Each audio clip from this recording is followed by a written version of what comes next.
So Victor Wembanyama is a basketball player we have never witnessed since the likes of LeBron James. Now, Zion Williamson was supposed to be this next generational talent. Unfortunately, injuries have derailed his career. Now we're looking at Victor Wembanyama and the way he's playing basketball and how he's impacting both sides on the court is just mind blowing to watch. You look at the blocks, he's leading the NBA again in blocks at 4 a night. Last year, he was at 3.6. And then look at this stat. In 7 games this year, he's had 7 or more blocks in a single game 7 times. That's crazy to me. So you see his defense continuing to elevate. I mean, the ceiling is there's the potential is just crazy. And again, he's going to win Defensive Player of the Year. I think it's a no-brainer at this point. The defensive rating when Victor Wembanyama is on the court for the Spurs is at 107.2. So that means the Spurs are ranked third with that number when Vic's in the game.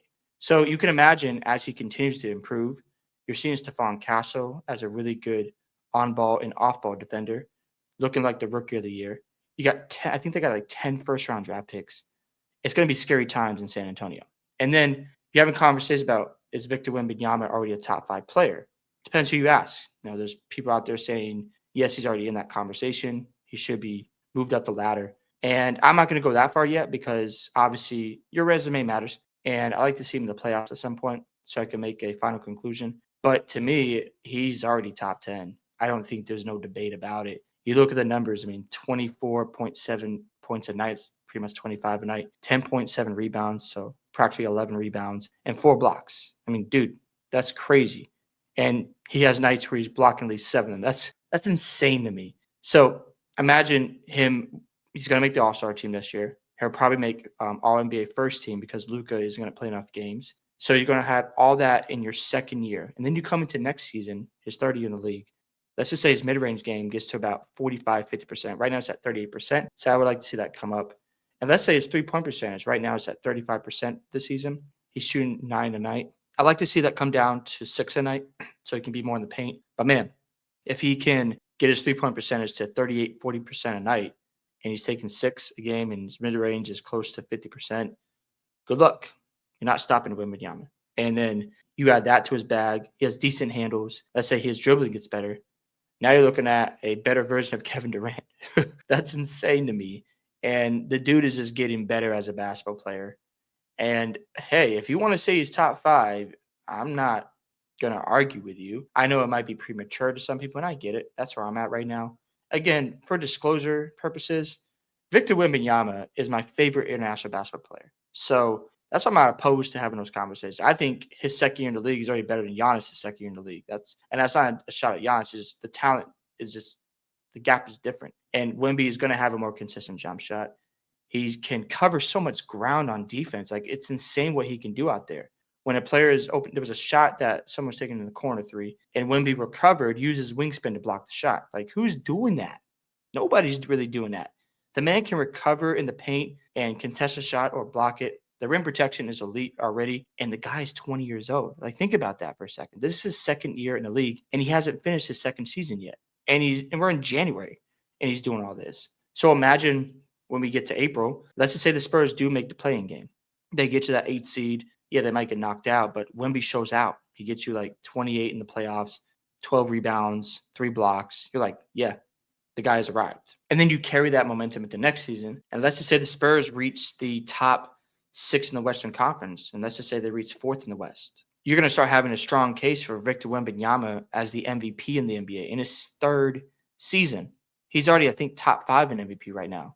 So again, Wemby is going to get into these conversations faster than we know it because he's an anomaly. I think that's what I've realized about Wembanyama. He is something we've never seen before. He's a generational talent. It's something that we can't just put a expectation on, and say, you know what, this is where he should be. But the reality is he is exceeding it already.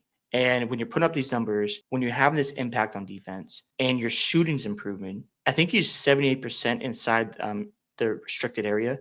That's insane stuff. And I know he's 7'6". He's expected to do all that. But again, the expectations for Victor Wembanyama was really high.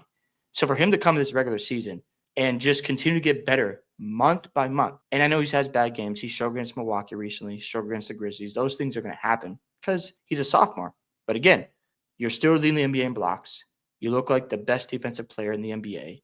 You can recover while like you have some space between the shooter and go out there and block the shot. That's ridiculous stuff. And you got the Spurs at 19 and 20. Now, credit to Chris Paul. He's been great for them. Harrison Barnes, they've been really great pickups for the Spurs to bring in veteran leadership. Popovich hasn't. Hopefully he gets better. He can start coaching again. But man, Wembanyama is the engine that runs San Antonio. And as long as he continues to work on his game, gets better at his shooting. And again, I don't need him shooting threes 24/7. That gets boring. But if he can get better in the mid-range area at 45, 50% a night, yikes, NBA is in trouble. And sooner rather than later, he's going to be the best player in the NBA. There's just no doubt about that. In my opinion, Wembanyama is going to be the best international player in the NBA when it's all said and done. I think he's that good, that generational, and my stock is high. Like I have a lot of stock in Wembanyama. I'm sure a lot of you out there do as well. Of course, Spurs fans, you guys should be excited for Wembanyama. But he's lived up to all the hype, and it's just amazing to watch him play basketball. And I just want to show you something just about his stats here with his numbers. So again, it's ridiculous. So the restricted area, I think it was 76.3%. In the paint, non-restricted, 52%. This is where he has to get better. He takes a lot of above the break threes. He's at 35.5%. I mean, that's not terrible for a second year player. So he's taking a lot of those shots right now. And then less than 8 feet, 69%. Again, 8 to 16 feet, that's not terrible, 46%. And numbers get, worse. But again, he is working on different things. And the numbers are just ridiculous. 72% less than 5 feet. That's encouraging because you're a big guy. You need to be shooting well, especially for his height. So, yeah, I'm very curious to see how this all works out for Wembanyama. And I'm not ready to go top 5 yet, but if you want to make an argument after this season, have at it. I'm not going to be against you, especially Joel Embiid. He can't stay healthy. I know he has his MVP. His offense obviously is elite, and Embiid, when he's healthy, is just unguardable. But you're not available. You're not playing basketball. And if Wemby can finish out the season healthy, you make an all-star team, you make a push to the play-in spot, or let's just say they make the playoffs, then what are you going to say about Wembanyama? In his second season, I know there was conversations about Chet being better than Wemby, and people were dogging Wemby last year because the team was terrible. But you look at the Thunder right now, they're doing just fine without Chet. He's their second option. Wemby is the first option in the Spurs. The gap is just not even shouldn't even be a conversation. Like Wemby's better than Chet. No doubt about it. But yeah, I mean, the defense is there. The offense is still going to catch up. Again, I know he has his games where he doesn't shoot the ball well, and he can't always handle the physicality.